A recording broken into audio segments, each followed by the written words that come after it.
बिस्मिल्लाहिर्रहमानिर्रहीम, अस्सलाम वालेकुम। मैं हूं मुतीब अहमद और आप देख रहे हैं प्रोग्राम सीधी बात। नाज़रीन, करंट अफेयर्स की जहां तक बात की जाए तो पाकिस्तान में पिछले काफ़ी दिनों से बहुत अहम डेवलपमेंट्स हुई हैं। उनमें जो सबसे इम्पॉर्टेंट डेवलपमेंट है वो ये डेवलपमेंट है कि कॉन्स्टिट्यूशनल अमेंडमेंट्स की बात की जा रही है। इसमें डिफरेंट पॉलिटिकल पार्टीज़ भी इन्वॉल्व हैं। जैसा कि आप लोगों ने देखा होगा कि मौलाना फजल रहमान साहब के घर में काफ़ी आमदोरफ्त थी, PTI का वफ़द भी जा रहा था, नून लीग का वफ़द भी जा रहा था, लेकिन अभी तक इसमें चीज़ें हतमी तौर पे सामने नहीं आई कि ये किस किस्म की अमेंडमेंट्स हैं या इनमें आगे चल के किस तरह की कॉन्स्टिट्यूशनल अमेंडमेंट्स लाने की बात हो रही है। मुख्तलिफ इसमें तजावीज़ भी आ रही हैं, लेकिन अभी तक इसमें कोई भी चीज़ क्लियर नहीं है। तो जहाँ तक बात है लीगल फ्रेटर्निटी की, उन्होंने भी अपनी काफ़ी इनपुट दी है। तो इस टॉपिक को डिटेल में डिस्कस करने के लिए आज मैं हाई कोर्ट बार एसोसिएशन के प्रेसिडेंट जनाब सरदार अमान खान साहब, advocate, supreme court of Pakistan के पास मौजूद हूँ। इनसे मैं ये जानने की कोशिश करूँगा कि ये किस किस्म की कॉन्स्टिट्यूशनल अमेंडमेंट्स हैं और इनका आने वाले दिनों में आम आदमी को या जनरल पब्लिक को क्या बेनिफिट होगा। Sir, thank you so much for your time. बहुत शुक्रिया मुतीब, थैंक यू, आप आए। मैं आपके चैनल का मशकूर हूँ कि आपने ये जो एक नेशनल इशू है आजकल बर्निंग, उस पर आपने आकर मुझे भी ये मौका दिया कि मैं अपनी गुजारिशात पब्लिक के सामने पेश कर सकूं। जी ठीक है। सर, ये कॉन्स्टिट्यूशनल अमेंडमेंट्स की बात हो रही है, इसमें सबसे पहले तो ये बताएं कि ये किस किस्म की एक्सपेक्टेडली कॉन्स्टिट्यूशनल अमेंडमेंट्स करना चाह रही है गवर्नमेंट? मुतीब, हमें without taking us on board 18 सितंबर को हमारी सुप्रीम कोर्ट ऑफ पाकिस्तान की जो हमारी सुप्रीम कोर्ट बार एसोसिएशन है, उनके प्रेसिडेंट की तरफ से मुझे इनविटेशन आया।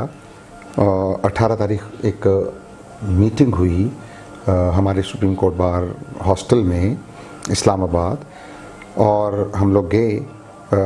KPK से मैं रिप्रेजेंट कर रहा था हज़ारा डिवीज़न को, और पेशावर से हमारे president high court bar Peshawar थे, और बाकी भी कुछ लोग आए हुए थे दीगर सूबों से। वहाँ हमें भी इस चीज़ का कोई अंदाज़ा नहीं था, कोई पता नहीं था कि ये क्या मुसवदा है, क्या है। मुख्तलिफ बातें सुन रहे थे टेलीविज़न पे कि गवर्नमेंट चाह रही है कि अमेंडमेंट हो, कॉन्स्टिट्यूशनल अमेंडमेंट्स आएँ जिसमें कॉन्स्टिट्यूशनल कोर्ट्स हैं, जजेस की एज की इन्हांसमेंट है, इसके अलावा transfers of postings in between जजेस फ्रॉम द प्रोविंस के वो जा सकते हैं, और इसी तरह और। लेकिन हमारे पास कोई मसवदा नहीं था। वहाँ फेडरल लॉ मिनिस्टर साहब आज़म नज़ीर तारा साहब मौजूद थे, और बाकी वकला फ्रेटर्निटी भी वहाँ मौजूद थी। तो इस पे जब डिबेट हुई, उन्होंने पहले अपना उस दिन उस मसवदे को हाथ में उनके था, और उन्होंने कहा कि ये हमारा मसवदा है। सबकी आरा ली गई। चूँकि वहाँ जो टीम बैठी हुई थी वो उनके अपने थे सब, उन्होंने उसकी हमायत किया। मेरे president Peshawar high court bar फिदा गुल खान, एडवोकेट, सुप्रीम कोर्ट, और मैं, जब हमारी बारी आई तो हमने उनको यही कहा कि जी आप हमें यहाँ बुलाने से पहले मुसवदा कम से कम हमें दे देते कि सो दैट हम आपको प्रॉपरली असिस्ट करते। और उस पर फिदा गुल खान साहब का भी यही मौक़िफ़ था और मेरा भी कि जी इसको किसी हतमी शक्ल देने से पहले ये अच्छा ना हो कि आप ये मसवदा तमाम high courts of the country के प्रेसिडेंट्स को अरसाल करें, ताकि वो अपने कैबिनेट्स या लीगल फ्रेटर्निटी को अपने अपनी डिवीज़न वाइज या प्रोविंस वाइज उनको ऑन बोर्ड रख कर तो उनकी आरा लें, उनकी सजेशंस लें, कॉन्स्टिट्यूशनली भी अकॉर्डिंग टू दी लॉ, और वो चीज़ें जो जिसमें आवाम को सहूलत मुयसर हो, वो इकदाम हमारी जुडिशल सिस्टम में किए जाएँ। तो इस पर करारदाद पास की गई, वो मेरे पास उसका कॉपी भी है, जो हमारे सुप्रीम कोर्ट बार ने ऑल वकला नुमाइंदा इजलास ये 18/9 का ये उन्होंने करारदाद मंजूर करके हम सब की हाजिरियाँ वट एवर लगा कर, तो उसमें उन्होंने लास्ट में हमें ये एक लेटर के ज़रिए हमें request for recommendations on proposed 26th constitutional amendments ये हमें दी। अच्छा, 26 अमेंडमेंट ठीक है जी, इसको नाम 26th अमेंडमेंट दिया गया है for the purpose of their approval and submission before the parliament. ठीक है, ठीक है। अब इसमें उनके इंग्रेडिएंट्स जो थे उसमें और साथ ही हमें मुसवदे की कॉपी आ गई। ठीक है। उस पर अगले दिन, चूँकि Lahore all Pakistan lawyers convention था लाहौर 19 तारीख को, हम रात को वहीं से निकले और लाहौर चले गए। लाहौर बहुत बड़ा गैदरिंग थी, लॉयर्स कम्युनिटी की बहुत बड़ी गैदरिंग थी। तमाम senior lawyers from all over the Pakistan वहाँ मौजूद थे। खासा बड़ा वो मजमा था और बड़ी अच्छी सैर हासिल leading lawyers of the country ने वहाँ खिताब किया और उन्होंने अपनी अपनी आरा से और इसी बात को जो सजेशन हम देकर आए थे उसी को आगे किया कि जी इसको आप वकला का लेकर प्रपोजल्स पूरे पाकिस्तान से उनके प्रेसिडेंट्स के थ्रू, उसके बाद आगे इसमें डायलॉग्स करें। ठीक है। उसके बाद ये आ गया। फिर मैंने अपने तय अपनी हाई कोर्ट बार एसोसिएशन हज़ारा की कैबिनेट की मीटिंग बुलवाई, प्रपोजल्स लिखे। हर एक मेरे ऑनरेबल कैबिनेट मेंबर ने इस पे सैरासल डिस्कशन की और उसके बाद हमने एक उसका रिप्लाई हमने तैयार किया और बाकायदा वो सुप्रीम कोर्ट के प्रेसिडेंट को through secretary supreme court bar हमने उनको भिजवा दिया। अब जो पहली उसमें वो उनका शिक थी वो थी कॉन्स्टिट्यूशनल कोर्ट्स की। हमने उसे अपोज किया क्योंकि कानून के मुताबिक as per constitution of Pakistan 1973 supreme court का मतलब है सुप्रीम कोर्ट एंड इट्स जजेस। चूँकि शेड्यूल में 17 जजेस इस वक्त सुप्रीम कोर्ट में हैं, ये सुप्रीम कोर्ट का मतलब, दैट्स ऑल। उसमें किसी जगह ये अमेंडमेंट की गुंजाइश नहीं कि एक सुप्रीम कोर्ट की मौजूदगी में दूसरी सुप्रीम कोर्ट कॉन्स्टिट्यूशन कोर्ट बनाए। Supreme court and honourable high courts of the country ये कॉन्स्टिट्यूशनल कोर्ट्स हैं। इनका मकसद ही interpretation of constitution and law है। ठीक है। और उनकी इंटरप्रिटेशन जो है वो लॉ है और वो ऑब्वियसली स्टैट्यूट के मुताबिक वो डिसीजंस देते हैं। आउट ऑफ द स्टैट्यूट या आउट ऑफ द कॉन्स्टिट्यूशन वो नहीं दे सकते। इसकी ज़रूरत क्यों पेश आई कि आप देख रहे हैं गुज़िश्ता 2-3 साल से इस मुल्क में जो हो रहा है कि हर चीज़ जा रही है सुप्रीम कोर्ट में। हमारे तमाम पॉलिटिकल केसेस सुप्रीम कोर्ट में जा रहे हैं और उनके कहने का मकसद ये था कि जी वो पब्लिक के जो केसेस, बिल्कुल पब्लिक के इस वक्त 50,000 से कई ज़्यादा केसेस पेंडिंग हैं सुप्रीम कोर्ट में, लग ही नहीं रहे, पब्लिक को टाइम ही नहीं मिल रहा। कोर्ट्स जो हैं पर जजेस की, कभी जो जजेस साहबान रिटायर हो जाते हैं उनकी नई एलिवेशन के लिए भी कोई वो ट्रांसपेरेंट प्रोसेस नहीं है जो होना चाहिए, जो हम एज ए वकील हम लोग समझते हैं कि वो एक रूटीन चलती आ रही है कि सीनियर मोस्ट जज जो ऑल दी प्रोविंसेस में हाई कोर्ट्स में जो सीनियर मोस्ट होगा उसको वो टेकअप करेंगे without going into the details, क्योंकि वो सीनियरिटी कम फिटनेस यही जो जनरल उसूल है। पर उस पर हमारा, मेरी बार का, हमारी बेशतर 80% लीगल जो हमारी फर्टिनिटी है उनका तहफ़्फ़ुज़ात हैं कि नहीं, कॉन्स्टिट्यूशनल कोर्ट होने की ज़रूरत नहीं है। वो इसलिए है कि हमारे यहाँ भी सूबाई प्रोविंशियल लेवल पे भी हमारे मुख्तलिफ स्पेशल कोर्ट्स हैं। स्पेशल कोर्ट्स की जो जजमेंट्स हैं उसके लिए हमारे ऑनरेबल चीफ जस्टिस साहब पिशावर हाई कोर्ट ने जो ट्राइब्यूनल्स बने हुए हैं उनकी जजमेंट्स जो आती हैं जिनको असेल किया जाता है हाई कोर्ट में, वहाँ उन्होंने 2-2 ऑनरेबल जजेस का बेंच डिक्लेयर किया हुआ। अब इसके केसेस हैं, ग्रीन बेंच के केसेस हैं, उसके लिए अलहदा बेंच है। उन्हीं में महीने में या 15 दिन में एक डेट मुकर्रर हो जाती है और वो सारे केसेस वहाँ लग जाते हैं। इसी तरह बाकी ट्राइब्यूनल हैं, MTI ट्राइब्यूनल है, इन्वायरमेंटल ट्राइब्यूनल है, ये उन्होंने उनको तफवीज़ किए हुए हैं इख्तियारात अपने ही उन जजेस में। इसी तरह सारे सूबों में भी यही है। तो हमारा मौक़िफ़ यहाँ ये है कि कॉन्स्टिट्यूशनल कोर्ट बनाकर तो 2 चीफ जस्टिस, वो कॉन्फ्लिक्ट है। हमारा ये रिप्लाई इसमें है कि create a new federal constitution court alongside the supreme court. इस पे हमारा रिटन मौक़िफ़ हमने दे चुका और हमारा यही मौक़िफ़ है कि ये जो है, इसका मैं पढ़ लेता हूँ अगर आपके पास टाइम है। ये इसको आप एक्सप्लेन कर दें ताकि लोगों को इस चीज़ की समझ आ जाए। हमने ये कहा है कि जी आप इन स्पेशल कोर्ट्स कॉन्स्टिट्यूशनल मैटर्स के लिए आप स्पेशल बेंच बना दें और जो वो बेंच अगर किसी नतीजे पे ना पहुंचे तो आप एक कोई ऐसा डेट मुकर्रर करके आप फुल कोर्ट में वो केसेस ले आए जिनमें बहुत basic question of law and constitution involve हो, ऐबान के फैसले में तजाद हो या वो कर ना पा रहे हो, तो फुल कोर्ट एक दिन की बात है उनको डिस्कस करके और उसमें अपनी जजमेंट दे सकते हैं, इंस्टेड ऑफ कि नई कॉन्स्टिट्यूशनल कोड बनाए। उसमें मैंने हमारा ये मौक़िफ़ था कि the constitutional court would handle petitions pertaining strictly to interpretation of constitutional clause and having or creating a separate constitutional court alongside regular Supreme Court or benches of Supreme Court can lead to confusion, clause and overlapping jurisdictions, potentially undermining legal clarity and stability in the country.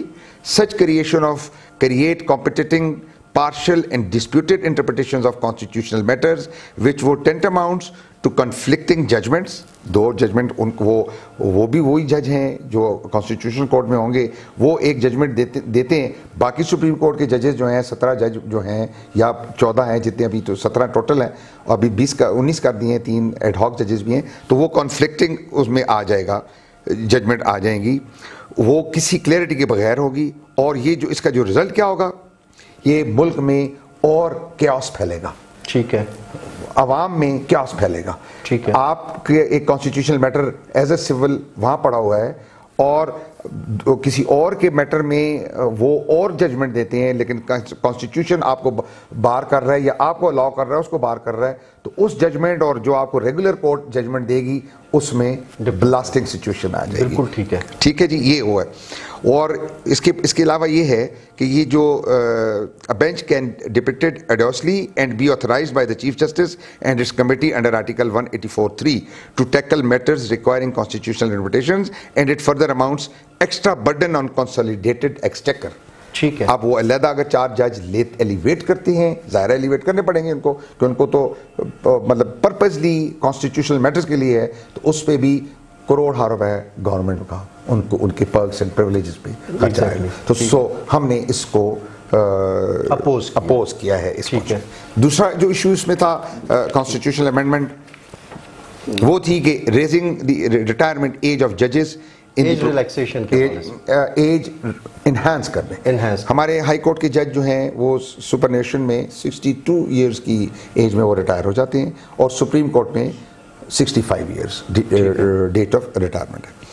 अब उन्होंने ये किया कि इस amendment में जो proposed है कि हाई कोर्ट के जज 65 ईयर्स तक और सुप्रीम कोर्ट के जज जो हैं वो 68 ईयर्स तक। ठीक है, हमने इसको भी अपोज किया। ठीक है, अब डायरेक्टली अपोज नहीं किया, लेकिन इनडायरेक्टली वो मैं पढ़ के आपको बता देता हूँ कि एडिशनली द टर्म ऑफ जज serving in the constitutional court would not exceed 3 years. पहले ये हुआ करता था कि 3 साल तक कॉन्स्टिट्यूशनल कोर्ट में जज लगते होते थे। जजेस in other courts do not have term limit beyond the cap imposed by the retirement age. बाकी जो हमारी कोर्ट्स हैं, आम अदालतें, डिस्ट्रिक्ट जुडिशरीज, उनमें ये चीज़ नहीं है। उनमें वहीं तक वो जज रहेगा, 60 ईयर्स है डिस्ट्रिक्ट जुडिशरी में, बस वो सुपरन्वेशन में आया वो रिटायर हो जाएगा। The proposal says that the Chief Justice of the Constitutional Court would be appointed by the President. ठीक है, जो उनकी जो प्रपोज वो है अमेंडमेंट, वो कहते हैं कि जी जो चीफ जस्टिस होंगे कॉन्स्टिट्यूशनल कोर्ट, गवर्नमेंट भी वो यस, वो president and a nominal head of the state on the recommendation of the prime minister. ठीक है, ठीक, कॉन्स्टिट्यूशन ये नहीं कहता। हमारा कॉन्स्टिट्यूशन, हमारे article related to the supreme court and the courts of the Pakistan, वो बिल्कुल इससे ऑपोजिट है। However appointments to the supreme court are currently conducted by the judicial commission. ठीक है, हमारी जो सुप्रीम कोर्ट में अपॉइंटमेंट्स होती हैं, ये एलिवेशन होती है, वो जुडिशियल कमीशन उसको कंडक्ट करता है। वो जो उन्होंने लॉक किया हुआ है, क्या, which looks at the senior most जजेस of the high courts and recommends name to a parliamentary committee that confirms them. ठीक है, कि वो उसी में वो करते हैं, जुडिशियल कमीशन उनको फॉरवर्ड करता है, पार्लियामेंट्री कमेटी के पास आ जाता है सीनियर जज जुडिशियल कमीशन, वो जिनको रेफर करते हैं, जिनको प्रपोज करते हैं, वो फिर parliamentary committee of the parliament के पास जाकर तो फाइनल हो जाते हैं और उनको एलिवेट कर दिया जाता है सुप्रीम कोर्ट में। ये एक प्रैक्टिस चलती आ रही है। अब जजेस ऑफ द सुप्रीम कोर्ट जो है, उनकी रिटायरमेंट जो है, हमारे उसके मुताबिक उनको 60 साल होना चाहिए। 60 years. 60 years. ठीक है. According to the age, fitness, obviously इतना बर्डनड ये सिस्टम है ऑनरेबल जजेस का कि उनके पास ओवरलोडेड होने की वजह से इंसान बर्डन ज़्यादा है, बर्डन बहुत ज़्यादा है जी. उनको सारा दिन केसेस भी सुनने हैं, उन्होंने जजमेंट्स भी देनी है, इंसाफ भी करना है. तो 60 ईयर्स तक एक एज है कि उसके बाद इंसान वैसे भी मेंटली फिजिकली वो डिटेरियोरेशन शुरू हो जाती है इंसान की. मतलब आप ये कहना चाह रहे हैं उसके बाद रिटायरमेंट लाइफ उनको एंजॉय करें सारा को. और चूंकि वो जब रिटायर होते हैं तो माशाल्लाह हमारे बड़े अच्छे पर्क्स एंड प्रिविलेजेस उनको मिलते हैं. ऑलमोस्ट उनकी जो मेरे ख्याल में पेंशन है वो भी अच्छी खासी पूरी तनख्वाह के बराबर है. बिल्कुल ठीक. सो इससे ये फ़ायदा होगा कि नए जजेस आगे आएंगे, नीचे हाई कोर्ट्स में, डिस्ट्रिक्ट कोर्ट्स में मौके मिलेंगे, यंग ब्लड आएगा और नए उसके तहत वो मतलब नए फ्रेश माइंड के तहत ये सिस्टम आगे चलेगा. और इसमें पब्लिक के लिए ये होगा कि जब फ्रेश लोग आते हैं, फ्रेश लोग एलिवेट होकर आते हैं तो वो काम निपटाते हैं. बिल्कुल ठीक है. तो सर इसमें यहाँ पे आपका ये पॉइंट ऑलरेडी जो एज है उससे भी कम हम करें. ठीक है. लेकिन अगर वो करते भी हैं तो आगे हमने सजेशन भी दी है कि मैंने कहा as what ever currently as of retirement in high court is 62 years, in supreme court is 65 years. In case of the जजेस of higher courts who are retired at the age of superannuation and receiving all the pensionary benefits, taking appointment of ad hoc जजेस इन superior courts shall be stopped forthwith, and to cater the extra burden of pendency, the number of judges in Supreme Court shall be enhanced from 17 to 22. अब constitutional court बनाकर तो pendency तो public की वहाँ ही रही. आप क्यों ना 17 से 22 जजेस का इन्हांस कर दें, जो उनकी सीट हैं, बेंचेस हैं, हमारे 17 जजेस हैं उनको 22 करें, सो दैट कि पब्लिक लिटिगेशन जो है उसमें कोई वो एक्सपीडाइट हो, उसमें कोई डिले ना आए. डिले का मसला ही ये है कि वहाँ हमारे जजेस साहिबान कॉन्स्टिट्यूशनल पिटीशंस, और देखिए सुप्रीम कोर्ट की और एक उनकी एपेलेट जुरिस्डिक्शन है आर्टिकल 184 के तहत, 183, 184, 185, एक उनकी रिविजनल जुरिस्डिक्शन है और एक ओरिजिनल जुरिस्डिक्शन है. ठीक है. अब ओरिजिनल जुरिस्डिक्शन के केस वही हैं, ये जो रोज़ हम देख रहे हैं, रोज़ाना कॉन्स्टिट्यूशन पिटीशन फाइल हो रही हैं सियासी पार्टियों की, बड़े बड़े सियासतदानों की, कॉन्स्टिट्यूशनल इश्यूज. अब उनमें एक स्पेशल बेंच हो ना, अगर 22 जज हों तो अलहदा कोर्ट बनाने की, कॉन्स्टिट्यूशनल कोर्ट बनाने की और उसका उनके अलहदा चीफ जस्टिस बनाने की मेरे ख्याल में कोई ज़रूरत नहीं है. ये मतलब legal as a student of law हम लोगों ने वो सारे मैटर्स, वो जो सेपरेट बेंच बनेगा वो उनको लुक वो इन्हीं 22 में से बन जाए, इन्हीं 22 में से बन जाए, और बाकी जो जजेस हैं वो पब्लिक लिटिगेशन को डील करें, विदाउट एनी डिले डील करें. लेकिन सर यहाँ पे एक पॉइंट ये भी आता है कि इस पॉइंट इन टाइम पे स्पेसिफिकली और इतनी उजलत में इतनी क्रिटिकल अमेंडमेंट्स लाने की क्या रीजन? यस, उसके पीछे ये था, ये बातें हमारी उस दिन कन्वेंशंस में भी हुई, हम कर रहे हैं, अभी भी करेंगे, कि आपको याद होगा कि 18th अमेंडमेंट पीपल्स पार्टी ने की थी. उसमें 1 साल लगा था सजेशंस लेने के लिए, डिबेट्स पर, वो लीगल फर्टिनिटी ने भी की, पॉलिटिकल में भी हुई, पार्लियामेंट्स में भी हुई, सीनियर लोगों ने इसमें एक्सपर्टीज़ जो थे उन्होंने अपना वो दिया, और उसके बाद वो एक अमेंडमेंट सामने आई. हम खुद हैरान हैं कि रातों रात संडे वाले दिन ये कौन सी ऐसी प्रॉब्लम बन गई कि रातों रात इसको बग़ैर पब्लिक को ऑन बोर्ड किए, बग़ैर लीगल फर्टिनिटी को ऑन बोर्ड लिए. इनकी मिनिस्ट्रीज़ हैं, सब कुछ है, लेकिन ये तभी वो मुसद्दा हमें उस वक्त ना पेश किया गया जो हमें इस मीटिंग के बाद हमें मिला. तो उस पर फिर हमारे तहफ़्फ़ुज़ात हैं. ठीक है, ठीक हो गया. इसके बाद अगला जो है कि हमने इसमें ये भी कहा है कि further suggested that as propose the age of जजेस from 62 to 65 in high courts and 65 to 68 in supreme court, including the chief justice of the high courts under article 195(1) of the constitution, subject to their physical and mental fitness, it would lesser burden on government. हाँ, अगर ये इन्होंने करना है, adamant हैं, तो बिल्कुल करें.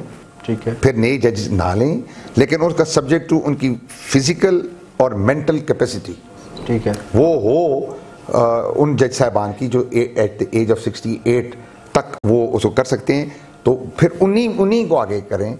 फिर भी नए जजेस आप अगर लेंगे उसमें दो फायदे हैं।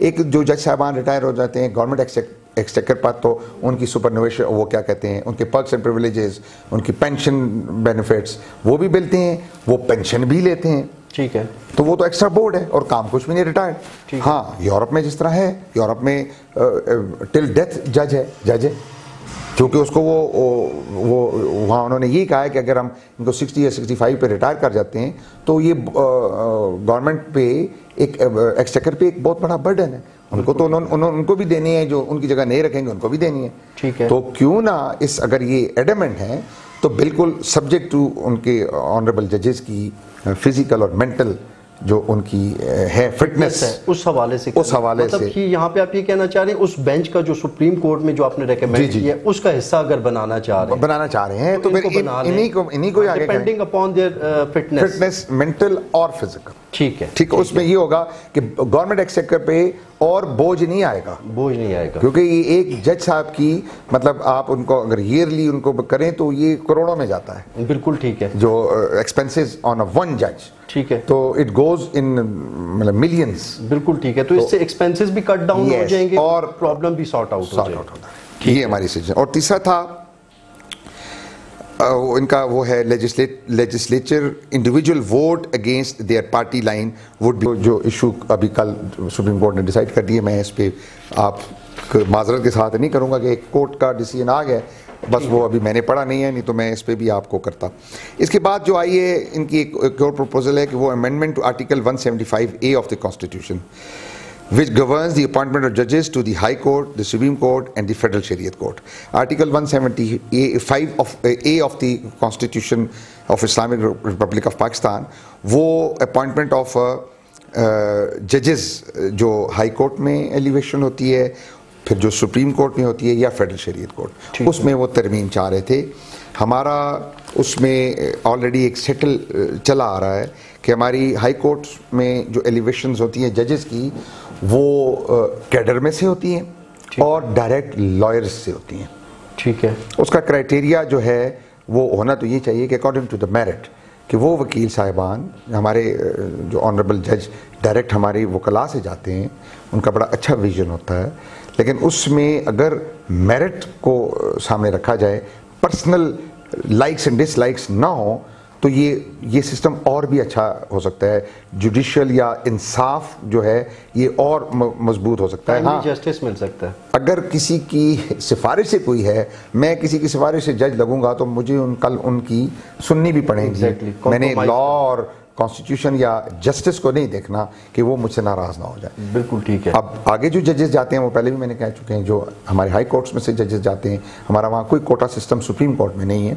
एक ही सिस्टम था कि चारों हाई कोर्ट्स, अभी 5वीं high court Islamabad high court भी होगी, 5 हाई कोर्ट्स में जो तमाम चीफ जस्टिस में सीनियर, उनको एलिवेट कर दिया जाए। बिल्कुल ठीक है। और ताकि ये एडहॉक जजेस की भी ना जरूरत पड़े। ठीक है, अगर मतलब 2 सीटें खाली होती हैं तो 2 सीनियर मोस्ट ले लिए जाएं, उसके बाद क्योंकि ये तो सुपरनोवेशन हर साल होती रहती है, जजेस साहिबान रिटायर होते रहते हैं, तो वो फ्रेश उनको लेते जाएं।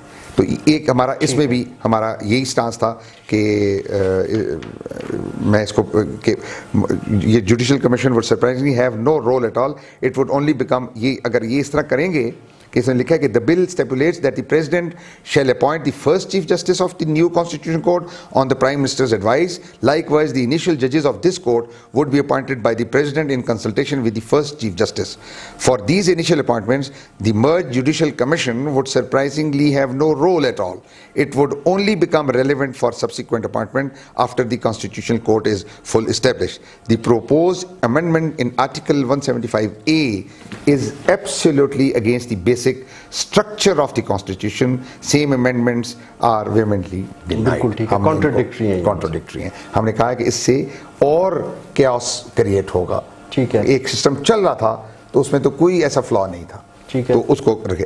अगला इनका जो वो था, यहाँ पे एक पॉइंट अक्सर हम लोग देखते हैं, उस पर डिस्कशन हो रही है, वो कहते हैं कि दुनिया में कोई भी ऐसा सिस्टम नहीं है जहाँ पे जजेस ही जजेस को अपॉइंट। यस, तो इस पे वो कह रहे हैं कि इसमें गवर्नमेंट की इन्वॉल्वमेंट वो देखिए जी, वो तो है जब जुडिशियल कमीशन में भी गवर्नमेंट की नुमाइंदगी है, बिल्कुल ऐसे हमारा जो जुडिशियल कमीशन जिस तरह अभी आपने बताया भी, यस, उसमें ऑलरेडी है जो जुडिशियल कमीशन इन ऑपरेशन है, उसमें गवर्नमेंट की और उसकी प्रपोजल्स, उसकी फाइनल जो डिसीजंस हैं वो subject to final decision by the parliamentary committee. बिल्कुल ठीक। पार्लियामेंट्री कमेटी कौन है? गवर्नमेंट है। तो गवर्नमेंट की इन्वॉल्वमेंट तो ऑलरेडी है। ठीक है, बिल्कुल ठीक, क्योंकि ये नाम प्रपोजल्स जाते हैं, ठीक है, फाइनल उनको चेक एंड बैलेंस जो है वो जुडिशियल कमीशन करता है और वो जो वर्डिक्ट देता है उसको फाइनल करते हैं पार्लियामेंट्री कमेटी। ठीक है, तो गवर्नमेंट की तो इन्वॉल्वमेंट तो ऑलरेडी है। अब ये गवर्नमेंट की उस पार्लियामेंट्री कमेटी से ये पावर्स वन मैन शो एक प्रेसिडेंट साहब को या प्राइम मिनिस्टर साहब को दे दी जाए तो वो तो पॉलिटिकल लोग हैं, उन्होंने तो फिर इस सारे सिस्टम में अपनी मर्जी शामिल करनी है, जाती मर्जी। बिल्कुल ठीक है। अच्छा, यहाँ पे ये हो रहा है कि मतलब प्रेसिडेंट और प्राइम मिनिस्टर को किसी हद तक वो कर यस वो कर रहे हैं। ठीक है, ये कंफ्यूजन थी, ये तो वो तो ऑलरेडी है, गवर्नमेंट की बिल्कुल नुमाइंदगी मौजूद है, कमेटी में भी मौजूद है, जुडिशियल कमीशन में मौजूद है, वहाँ सेक्रेटरी लॉ और बहुत सारे गवर्नमेंट नुमाइंदे बैठे होते हैं। बिल्कुल ठीक है। अच्छा सर, फिर ये लोग ये कह रहे हैं कि जो पेंडेंसी है वो 25-25 साल 30-30 साल तक लोअर कोर्ट्स में या एपेक्स कोर्ट्स में केसेस लोगों के चल रहे हैं, उनको इंसाफ नहीं मिल रहा, तो इन अमेंडमेंट्स की वजह से इन केसेस का टाइम भी जो है वो कम हो जाएगा और लोगों को टाइमली जस्टिस मिलेगा। तो इन अमेंडमेंट्स की वजह से यहाँ पे 25 साल से जो केस चल रहा है वो कैसे? नहीं, वो आपको मैंने बता दिया जी कि ये विद इन जुडिशरी है ये, इसमें ठीक है, इसमें पब्लिक को उसी सूरत में इंसाफ मिलेगा कि जिस तरह आज हमारे पास हमारे खैबर पेशावर हाई कोर्ट में 20 जजेस की वो है सैंक्शनड है, अभी 10 और इन्हांस किए हैं। ठीक है, कभी भी 20 नहीं हुए मेरे गुज़श्ता 35-40 सालों में, कम ही होते हैं कोई जजेस, मतलब फुल फ्लैज जुडिशरी जो 20 हैं वो नहीं होते। अब हमारे पास एक प्रिंसिपल सीट है और 4 बेंचेस हैं, 5 बेंचेस हैं, ठीक है, एक प्रिंसिपल सीट और 4 बेंचेस। अब हर बेंच में कम से कम DB 2 जजेस का होना लाजमी होता है, क्योंकि बहुत सारे केसेस जो हैं कॉन्स्टिट्यूशनल पिटीशन जो हैं वो आती ही डिवीजन बेंच के पास हैं 2 जजेस में। ठीक है। अब जो हमारी ये क्या कहते हैं पॉपुलेशन जिस तरह बढ़ी इन गुज़श्ता 20-25 सालों में, तो अभी यहाँ हमारे एबटाबाद में 2 ऑनरेबल जजेस हैं हमारे, वो बहुत कम है। हमारे ऑनरेबल जजेस सुबह 9 बजे बैठते हैं, अभी 4 बजे तक वो बैठे हुए थे, ठीक है, और केसेस सुन रहे थे। हमें यहाँ अज हद ज़रूरत है 2 DBs फुल टाइम चलें, ताकि वही DBs के ऑनरेबल जो जजेस हैं वो मंडे थर्सडे फ्राइडे को SPs लगाएं, क्योंकि SPs के बहुत ज़्यादा, सिंगल बेंच के बहुत ज़्यादा केसेस हैं, क्रिमिनल भी हैं, सिविल भी हैं। हम ये कहते हैं कि आप इनको जजेस को स्पीडी, अगर आप जस्टिस चाहते हैं तो आप जजेस की तादाद को बढ़ाएं। अब जिस तरह अल्हम्दुलिल्लाह 10 जजेस हमारे KPK में किए हैं, जो अब जब एलिवेट होंगे तो ये बहुत बड़ा बर्डन और कम होगा। और इसमें मैं हमेशा अपनी वकला बरादरी को, मैं खुद एक स्टूडेंट ऑफ लॉ हूँ, मैं उनको कहता हूँ कि हमें प्रिपेयर होकर जाना चाहिए। वो एडजर्मेंट्स वाला जो हमारा रवाज है उसको हमने मिलकर ख़त्म करना है, बिल्कुल, ताकि वो जो कहते हैं तारीख बता, वो इसीलिए हो जाता है कि एक कभी स्ट्राइक्स आ जाती हैं, कभी और मसले हो जाते हैं, वकील साहबान नॉर्मल होता है कि कमज़ोर केस वाले हमारे भाई जो होते हैं वो कहते हैं चले लिंगर ऑन होता रहे, ताकि, लेकिन ये चीज़ें ख़त्म होनी चाहिए। लेकिन जिस वक्त आपके पास बेंच प्रॉपर होंगे तो फिर वो नो क्वेश्चन। अब सुप्रीम कोर्ट में जिस तरह उन्होंने किया हुआ है कि सुप्रीम कोर्ट में देयर विल बी नो एडजर्मेंट, ये बल्कि शेल लिखा हुआ है, शेल का लफ्ज़ है कि सुप्रीम कोर्ट में आपका केस लग गया तो उसमें एडजर्मेंट कोई नहीं, you will have to appear there. लेकिन वहाँ भी फिर ये जजेस कम होने की वजह से एक केस आर्ग्यूमेंट शुरू हो जाती है, वो 2 घंटे ले लेता है, तो बाकी केसेस सारे बिल्कुल ठीक है। उसके साथ साथ लोअर कोर्ट्स में ये देखा गया जो फेक केसेस हैं उन पे अब फाइन हो रहे हैं, बिल्कुल फाइन हो रहा है। ये तो सुप्रीम कोर्ट की जजमेंट है, ये तो नेशनल जुडिशियल पॉलिसी जो बनी थी उस पर कहा गया है, ऑनरेबल सुप्रीम कोर्ट इसको फॉलो कर रही हैं। जो फेक किस्म की जो पिटिशंस हैं, और यही होना चाहिए नीचे सेक्शन 35 का वो है, उसमें भी हमारी लोअर जुडिशरी में भी यही होना चाहिए, ताकि ये जो फ्रिवलेस लिटिगेशन है इसको कंडेम किया जाए और इसको ख़त्म किया जाए। बिल्कुल ठीक है सर। एक पॉइंट ये पोस्टिंग्स और ट्रांसफर्स वाला जी, इस पे थोड़ी सी मैं इस पे करता हूँ जी। इस पे हमारा मौक़िफ़ हमने जो भेजा है सुप्रीम कोर्ट ऑफ पाकिस्तान को, उसमें ये है कि additionally it prohibits both in ये posting and transfer of Supreme Court original jurisdiction including dispute between government and petitions involving fundamental rights। अब पोस्टिंग ट्रांसफ़र जो हमने इसमें यही लिखा है कि इसको नहीं, ये फीजिबल है ही नहीं है।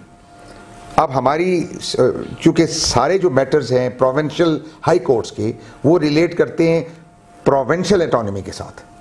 अब KPK के अपने हाई कोर्ट रूल्स हैं, सिंध के अपने हैं, पंजाब के अपने हैं, बलूचिस्तान के अपने हैं। प्रोविंस टू प्रोविंस वेरी करता है। प्रोविंस टू प्रोविंस करने से एक तो गवर्नमेंट एक्सचेकर ज़्यादा हो जाएगा जी, उस पर बर्डन ज़्यादा आ जाएगा। दूसरे कि वो जो एक रूटीन हमारी चल रही है मुकदमात की, और हमारे अब हम में से जजेस हैं, हमारे ख्वाह वो कैडर से हैं या लॉयर्स कम्युनिटी से हैं, लेकिन they are from that very province. तो इसको भी हमने कंडेम किया है कि नहीं, इसमें फिर वो हो जाएगा कि जो बड़े लोग चाहेंगे कि नहीं हमारे केस आज एबटाबाद में है तो एबटाबाद में फलां जज साहब जो हैं वो हमारी मर्जी के नहीं है, फेवरेटिज्म वाला आंसर आ जाएगा बहुत ज़्यादा। हम इसको हम जुडिशरी को बिल्कुल पाक रखना चाहते हैं, इम्पार्शल, और जिस तरह है अल्हम्दुलिल्लाह हमारी KPK की हद तक तो हम बहुत सेटिस्फाइड हैं। अल्लाह का बड़ा एहसान है हमारी पेशावर हाई कोर्ट के जजेस पे और हमारी लीगल कम्युनिटी पे कि हम लोग बिल्कुल कोई ऐसा हमारे पास वो नहीं है कि जिससे हम किसी पे शक करें। बिल्कुल प्रॉपर केसेस हो रहे हैं, प्रॉपर बेंचेस बन रहे हैं। मैंने आपको बताया ना जी 4-5 बजे तक हमारे जज साहिबान बैठ कर काम करते हैं। तो वो तो ये इसी सूरत अगर बाहर से आने का और तो कोई मकसद हो, मैंने आपको बता दिया, इसमें पर्सनल इन्वॉल्वमेंट है। हमारी हाई एप्स की जो भी ये चाहते हैं उनके अपने कोई मकासद हैं, ठीक है, तो हम वो उसको आप हम अपोज करते हैं। बिल्कुल ठीक है सर, ये बड़े अच्छे तरीके से आपने सारे पॉइंट्स एक्सप्लेन कर दिए। लास्ट में आप अपनी कैबिनेट के लिए या अपनी पूरी बार एसोसिएशन के लिए कोई मैसेज देना चाहें as far as these amendments are concern? We are students of law और we are student of law. इसलिए कहा है कि मैं 37-38 ईयर्स की प्रैक्टिस के साथ मैं आज भी अपने आप को स्टूडेंट ही समझता हूँ कि मैं समझता हूँ मुझे अभी लॉ का ABC भी नहीं आता, क्योंकि लॉ जो है ये समंदर है। हमारा काम है वो केसेस लेना जो केसेस बनते हैं। हमारा रिस्क भी इसी तरह हलाल होता है। मैं अपनी बार की कैबिनेट को, अपने यंग लॉयर्स को भी, मैं जब भी बैठता हूँ तो मैं ये कहता हूँ कि अकॉर्डिंग टू लॉ चलें, जो केस बनता है वो करें, जो नहीं बनता अपनी फ़ी के लिए, क्योंकि we belongs to a profession of lords. बिल्कुल। तो लॉर्ड्स का काम फीस के साथ नहीं था, इंटरप्रिटेशन ऑफ लॉ का था, और उसको हमने इंटरप्रेट करना है। और मेरा इनको यही मैसेज है कि अपने क्लाइंट्स जो हमारे मेन स्टेक होल्डर्स हैं उनको इज्जत दें। हमारे पास कोई खुशी से नहीं आता, परेशान हाल लोग कोर्ट्स में का रुख करते हैं कि उनको इंसाफ दिलाने में उनकी मदद करें, उनके साथ खड़े हो जाएं, अपने ज़ात को माइनस कर दें और किताब उठाएं। आपको नहीं समझ आती, सीनियर्स से मिलें। हम जजेस हमें फुल ऑप्शन देते हैं, फुल अपॉर्चुनिटी देते हैं सुनने की। तो हमारे मैं आज भी जहाँ मैं थोड़ा सा डाउट फील करता हूँ, मैं अपने किसी सीनियर के साथ, किसी एक्सपर्ट के पास जाकर, मुझे कोई उसमें मेरी शान में कोई फ़र्क नहीं पड़ता, सीखने को मिलता, सीखना, क्योंकि हम हर वक्त सीखने के प्रोसेस में हैं। बिल्कुल ठीक है। अच्छा सर, एक ये जिस तरह से आपने बात की है कि वकला की और क्लाइंट की रिलेशनशिप की, तो ये देखा गया कि कुछ ऐसे सीनियर वकला हैं कि जिनके पास टाइम नहीं होता, उनके हाई कोर्ट्स में या अपेक्स कोर्ट में केसेस चल रहे होते हैं, लेकिन उसके बावजूद वो लोअर कोर्ट्स के केसेस भी ले लेते हैं और वो फिर प्रॉपरली क्लाइंट्स को टाइम नहीं दे सकते। बिल्कुल सही है। तो क्या ऐसी कोई चीज़ होनी चाहिए कि जो सीनियर लॉयर्स हैं उनको थोड़ा मौका देना चाहिए यंग लॉयर्स को कि वो चल सकें या कर सकें केसेस? मुतीब, इस बारे में मैं पर्सनल अपना मेरा ज़ाती मेरे सारे भाई हैं, दोस्त हैं, पूरी फर्टर्निटी है हमारी। आपकी ये बात ये बिल्कुल ठीक है। अभी मैं सुप्रीम कोर्ट का वकील हूँ, मैं हाई कोर्ट और सुप्रीम कोर्ट में केसेस करता हूँ, और मेरी कोशिश हुई थी और मैं उस पर अभी कामयाब हूँ कि मैंने अपनी लोअर केस कोर्ट की जो अपीयरेंस है उसको मैं 5% तक ले आया हूँ। ठीक है। 95% केसेस मैंने ख़त्म कर दिए हैं, अपने जूनियर्स को दे रहा हूँ, वो करते हैं वो। लेकिन मैं खुद इसलिए नहीं, वो तब ही जूनियर्स को मौका मिलता है आगे आने का। ठीक है। अगर मैं as a advocate supreme court, मैं सिविल कोर्ट में भी पेश हूँ, मैं तहसीलदार की कोर्ट में भी पेश हूँ, मैं मैजिस्ट्रेट के सामने भी जाकर तो जमानतें कराऊँ, तो वो अच्छा नहीं लगता। एक तो टाइम मैनेजमेंट का इशू होगा, और दूसरा यंगस्टर्स को। अब हम हाई कोर्ट में सुबह आकर बैठते हैं, अगर हमारे 10 केसेस लोअर कोर्ट में है तो ऑटोमेटिकली एडजर्न हो जाएंगे, क्योंकि हम हायर कोर्ट में कमिटेड हैं। Same goes to supreme court. एक दिन हम सुप्रीम कोर्ट जाते हैं, हमारे यहाँ 10 केसेस जो हाई कोर्ट में लगे होते हैं वो एडजर्न हो जाते हैं। तो एक तो वकला को खुद ये एडजस्टमेंट करनी चाहिए, लेकिन मेरी ज़ाती राय ये है कि हमारे जो सीनियर्स ऑनरेबल सुप्रीम कोर्ट के लॉयर्स या सीनियर हाई कोर्ट के लॉयर्स हैं, वो अपना एक सेट कर लें, ताकि नए आने वाले हमारे बच्चों को, भाइयों को मौके मिलें अपनी प्रेजेंटेशन, अपनी अपीयरेंस बिफोर द कोर्ट्स। बिल्कुल ठीक है sir, thank you so much for your time. It's pleasure and honour, thank you very much, so grateful. जी नाज़रीन, आपने देखा कॉन्स्टिट्यूशनल अमेंडमेंट्स का एक बड़ा इंपॉर्टेंट टॉपिक था। इस पे बड़े प्रोग्राम्स हो चुके हैं, लोग डिस्कशन कर रहे हैं, लेकिन लीगल फ्रेटर्निटी से हमारे साथ इंतहाई रिस्पेक्टेड सरदार अमान खान, एडवोकेट सुप्रीम कोर्ट, उसके साथ साथ ये प्रेसिडेंट हाई कोर्ट बार भी हैं। इन्होंने प्रॉपरली बताया कि क्या अमेंडमेंट्स आने वाली हैं और उनमें एबटाबाद का, यहाँ पे हाई कोर्ट बार का क्या स्टैंस होगा और वो क्या इस चीज़ में अपनी क्या इनपुट दे सकते हैं, वो भी इन्होंने बताई। तो अगर इस हवाले से आपका कोई भी क्वेश्चन हो तो वो आप ज़रूर शेयर करें, ताकि आम पब्लिक की जो राय है वो भी सामने आ सके। तो नेक्स्ट प्रोग्राम तक के लिए इजाज़त दीजिए। अल्लाह हाफिज़।